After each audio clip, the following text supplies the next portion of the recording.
और बाबा साहेब की प्रतिमा हटाकर हमारा ये अपमान कर रहे हैं। ये पूरे दलित पिछड़े आदिवासी समाज का अपमान कर रहे हैं। उस अपमान का अगर बदला लेना है तो राजनीतिक रूप से भी जवाब देना पड़ेगा। ऐसा नहीं है कि जब चुनाव का टाइम आए तो जाके गुलाम बन जाते हैं। हमारे सांसद विधायक संसद विधानसभा के अंदर गूंगे बहरे बन के बैठ जाते हैं। अगर हमारे सांसद खड़े हो जाए मूर्ति तो कल लग जाएगी। 10 से 12% लोग पूरे देश के संसद में कब्जा करके बैठे हैं। देश के सर्वोच्च न्यायालय उच्च न्यायालयों में सारे जजेस केवल 10 से 12% बैठे। आपकी हिस्सेदारी कहाँ है? अनुसूचित जाति जनजाति पिछड़े वर्ग के लोग जिनकी जनसंख्या 88% है, उन 88% की हकमारी हो रही है। अगर मनोवादी जज है जिसके चरित्र में न्याय है ही नहीं तो वो क्या आपको न्याय देगा? ये संसद के प्रांगण में डॉक्टर बाबा साहेब अम्बेडकर की प्रतिमा लगवाने का आंदोलन बुद्ध प्रिया मौर्य जी के नेतृत्व में 1964 से लड़ा गया। इतने लंबे संघर्ष के बाद 2 अप्रैल 1967 को डॉक्टर बाबा साहेब अम्बेडकर की प्रतिमा संसद के अंदर लगी। इतनी कुर्बानी के बाद क्या वो कुर्बानी हमारे महापुरुषों की बेकार चली जाएगी? क्या हमारे शरीर के अंदर खून नहीं है? इनकी इतनी हिम्मत कैसे हो गई? रामस्वरूप वर्मा जी, जगदेव बाबू कुशवाहा जी, ललित सिंह यादव जी, कर्पूरी ठाकुर जी, संत गाड़गे बाबा और तमाम बहुजन समाज के महापुरुषों के चरणों में कोटि कोटि नमन करते हुए आप समस्त साथियों को क्रांतिकारी जय भीम। साथियों, आप सबको पता होगा अगर कोई अनुशासन के बिना कोई लड़ाई लड़ी जाती है तो आप कभी जीत नहीं सकते। 10 से 12% लोग पूरे देश के संसद में कब्जा करके बैठे हैं। 10 से 12% लोग केवल देश के सर्वोच्च न्यायालय उच्च न्यायालयों में सारे जजेस केवल 10 से 12% बैठे। आपकी हिस्सेदारी कहाँ है? अनुसूचित जाति जनजाति पिछड़े वर्ग के लोग जिनकी जनसंख्या 88% है, उन 88% की हकमारी हो रही है। उनके महापुरुषों का अपमानित किया जा रहा है। और तो और जब लोग थक जाते हैं सरकार से, शासन से, सत्ता से, तो लोग कोर्ट का रुख करते हैं। लोग कहते हैं मैं कोर्ट जाऊंगा। लोग हाई कोर्ट जाते हैं, सुप्रीम कोर्ट जाते हैं। वहां पे पहली बात तो लाखों रुपए फीस चाहिए। हमारे लोगों के पास फीस है नहीं। और वहां अगर मनोवादी जज है जिसके चरित्र में न्याय है ही नहीं तो वो क्या आपको न्याय देगा? वो आपको न्याय नहीं देगा। आपको पता होना चाहिए ये संसद के प्रांगण में डॉक्टर बाबा साहेब अम्बेडकर की प्रतिमा लगवाने का आंदोलन बुद्ध प्रिया मौर्य जी के नेतृत्व में 1964 से लड़ा गया। इस आंदोलन में लाखों लोग जेल गए। कितनी माताओं बहनों ने बच्चों को जेल में जन्म दिया। कितने ही हमारे समाज के लोग जेलों के अंदर गुजर गए।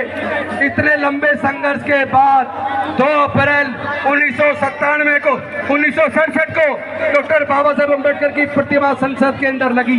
इतनी कुर्बानी के बाद क्या वो कुर्बानी हमारे महापुरुषों की बेकार चली जाएगी? क्या हमारे शरीर के अंदर खून नहीं है? इनकी इतनी हिम्मत कैसे हो गई? एक तरफ जहां चुनाव के ऊपर एग्जिट पोल आना था, 3 तारीख को एग्जिट पोल आना था और 4 तारीख को चुनाव का रिजल्ट आना था, रातों रात इन्होंने डॉक्टर बाबा साहेब अम्बेडकर, बिरसा मुंडा जी, ज्योतिबा फूले जी, शिवाजी महाराज और हमारे बाकी महापुरुषों की मूर्तियां हटाकर संसद भवन के प्रांगण में कोने में ले जाकर लगा दी। ये पूरे दलित पिछड़े आदिवासी, इस पूरे प्रोग्रेसिव सोसाइटी का अपमान है कि नहीं है? तो क्या आप अपमान का बदला लेने के लिए तैयार हैं? तो ध्यान देना, ये अनुशासनहीनता के साथ आप लड़ाई नहीं जीत पाओगे। अनुशासनहीनता के साथ लड़ाई नहीं जीत पाओगे। लड़ाई जीतनी है तो बाबा साहेब के संविधान को हथियार बनाना होगा। अपने समाज की शक्ति को, जनसंख्या को एकजुट करके एक ताकतवर बनाना होगा। हमारे समाज को तोड़ने के लिए केवल बाबा साहेब की प्रतिमा नहीं हटा रहे हैं, बल्कि सर्वोच्च न्यायालय के माध्यम से वो रिजर्वेशन जो डॉक्टर बाबा साहेब अम्बेडकर जी ने हमारे हजारों साल के पढ़ने लिखने के रास्ते जो बंद थे, वो मनुस्मृति को ध्वस्त करके देश को इतना सुंदर संविधान देके हमारे पढ़ने के रास्ते खोले। एजुकेशनल इंस्टीट्यूशन में रिजर्वेशन देकर हमारे आगे बढ़ने के रास्ते खोले। सरकारी नौकरियों में हमारे रिजर्वेशन देकर आगे बढ़ने के रास्ते खोले। लेकिन आप जानते नहीं है कितना बड़ा षड्यंत्र हमारे समाज के साथ हो चुका है। पहले तो आप लोग वजीफे से ही पढ़ जाया करते थे, लेकिन आज अगर आपको अपने बच्चे को इंजीनियर बनाना है, डॉक्टर बनाना है, वकील बनाना है, जज बनाना है, IAS IPS बनाना है, कोई भी कोर्स करवाना है तो टेक्निकल कोर्स के लिए सरकारी कॉलेज में अगर आपका बच्चे का नंबर आ जाता है तो कम से कम 15 से 20 लाख रुपया चाहिए। मैं आप सबसे पूछना चाहता हूँ, क्या SC ST 99% लोग, क्या उनके पास 15-20 लाख रुपए खर्च करके अपने बच्चों को डिग्री कराने का पैसा है क्या? तो उन्होंने पढ़ाई को इतना महंगा कर दिया, अब मनुस्मृति की जरूरत नहीं है, अब आपके पढ़ने पे बंदिश लगाने की जरूरत नहीं है। उन लोगों ने शिक्षा को इतना महंगा कर दिया कि आपके हाथ से शिक्षा छिन गई है, आपके हाथ से शिक्षा छिन गई है। आपकी लोग रेलवेज में नौकरी लगती थी, PNT में नौकरी लगती थी, आपकी बैंकिंग सेक्टर में, इंश्योरेंस में नौकरी लगती थी, आपकी नौकरियां उन्होंने छीन ली है। आप ये बताइए, मैं बात को पूरी करूं या रोक दूं? पीछे वाले कह रहे रोक दो।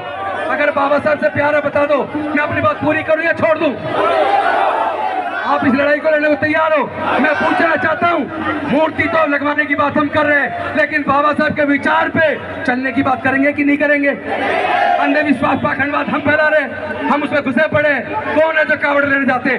SC ST OBC के लोग कावड़ लेने जाते हैं। हम लोग मंदिरों के बीच में लाइन लगाते हैं, हम लोग, हमारा इस्तेमाल धार्मिक जुलूसों में, धार्मिक दंगों के अंदर होता है।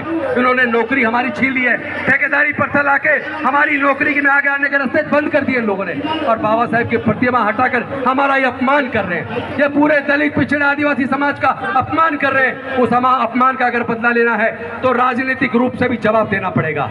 ऐसा नहीं है कि जब चुनाव का टाइम आए तो जाके गुलाम बन जाते हैं। हमारे सांसद विधायक संसद विधानसभा के अंदर गूंगे बहरे बन के बैठ जाते हैं। अगर हमारे सांसद खड़े हो जाए, मूर्ति तो कल लग जाएगी, मूर्ति तो कल लग जाएगी। अगर SC ST OBC के सांसद संसद के अंदर आज ही खड़ा हो जाए, इधर ये हजारों हजार लोग पूरे देश से आके बाबा साहब के सम्मान के लिए यहाँ लड़ाई लड़ रहे हैं, तो क्या संसद के अंदर जो रिजर्व सीट से जीत के गए 131 लोग, क्या वो संसद के अंदर खड़े नहीं हो सकते? क्या उनकी जिम्मेदारी नहीं है? अरे वो रिजर्व सीट से क्यों लड़ते हैं? जनरल से लड़ो। अगर तुम्हारी हिम्मत है तो जनरल से लड़ो। जब SC सीट से लड़के जाते हो तो समाज के स्वाभिमान के लिए, बाबा साहब के स्वाभिमान के लिए, हमारे समाज के आत्मसम्मान के लिए आपको संसद के अंदर, संसद को बंद करना होगा। आपको बाबा साहब की प्रतिमा वहीं वापस चाहिए कि नहीं चाहिए? तो जो सांसद संसद के अंदर बाबा साहब की प्रतिमा को उसी ऊंचाई पर, उसी जगह पर जहां पहले थी, अगर उसे लगाने के लिए संसद को बंद करने के लिए तैयार नहीं है, स्पीकर से के सामने खड़े होकर बोलने को तैयार नहीं है, ऐसे लोगों को हमारा प्रतिनिधित्व करने का कोई हक नहीं है। वो लोग समाज के साथ धोखा कर रहे हैं। ऐसे सांसद विधायक हमारे समाज के सामने धोखा कर रहे हैं। ये धोखा हमें स्वीकार नहीं है, हम ये धोखा स्वीकार नहीं करेंगे। पार्लियामेंट में रिजर्वेशन खत्म कराने की बात कर रहे हैं आप। रुकिए रुकिए, किसी के चाल माने की जरूरत नहीं है। पार्लियामेंट हमारा है। बाबा साहब का इशारा पता क्या कहता है? इसी संसद के अंदर से आपकी तकदीर लिखी जाएगी। आपको अच्छे लोग जिताकर इस संसद पे कब्जा करना है। इसीलिए इन्होंने डॉक्टर बाबा साहब की प्रतिमा को संसद के उस गेट के सामने से हटा के कोने में लगा दिया, ताकि आप लोग जागरूक ना हो पाए, अपने हक अधिकार की लड़ाई को लड़ ना पाए। तो साथियों, मैं अपनी बात को ये कह के खत्म करता हूँ कि आज के प्रदर्शन कर देने मात्र से ये लोग रुकने वाले नहीं है। कभी आप सोचो आज प्रदर्शन हो गया तो मूर्ति लग जाएगी। ये लंबी लड़ाई है, ये लड़ाई लड़नी पड़ेगी, क्योंकि दूसरा सुप्रीम कोर्ट की जजमेंट के माध्यम से क्रीमी लेयर जो सब्जेक्ट उनको डिसाइड नहीं करना था, वो विचाराधीन भी नहीं था, उन्होंने क्रीमी लेयर लागू करने की बात भी कर दी। और साथ ही साथ SC ST OBC उनके बीच में, जातियों के बीच में बंटवारा करने की भी बात। जय जय जय जय जय भीम। बहुत बहुत धन्यवाद।